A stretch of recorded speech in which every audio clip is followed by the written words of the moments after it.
A potential 2016 presidential candidate is defending himself this morning over his citizenship. Jan Crawford is outside the Canadian Embassy in Washington. Jan, good morning. Well, good morning, Charlie. Good morning, Gail. Texas Republican Senator Ted Cruz has just discovered he has dual citizenship here in the United States and in Canada.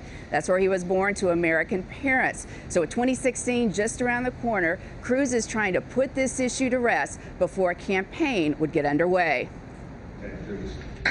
Back home in Texas, Republican Senator Ted Cruz kept the heat on President Obama and his signature achievement, the massive health care law.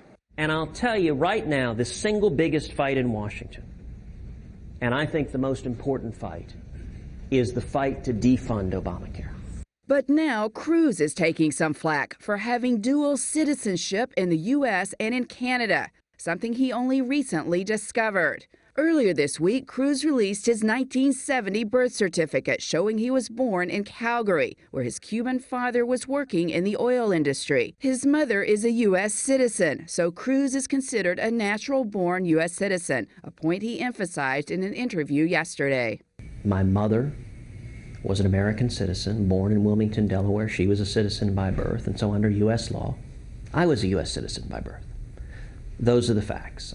Most experts consider Cruz a U.S. citizen, but the issue has never been decided by the Supreme Court. Citizenship questions have previously plagued presidential candidates, from President Obama, who released his birth certificate 2 years ago, to Senator John McCain, who was born in Panama when his father was stationed there.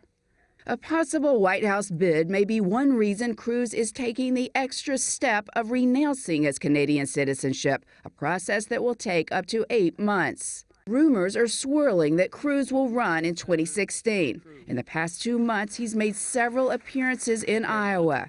But Cruz is refusing to say either way, including in an interview with me earlier this year. Are you going to run for president in 2016? My focus, that's a very kind question. But my focus is entirely on the Senate. I have been in the Senate. That's not a no. 11 weeks. That's not a no. I have been in the Senate 11 weeks, and let me tell you, the Senate's the battleground right now. Now that, of course, is what a lot of politicians say when they're considering running for the White House. But a lot of conservatives really hope, and many believe, that Cruz is going to jump in. And that, Charlie and Gail, was why I think it's smart for him to deal with these citizenship questions now.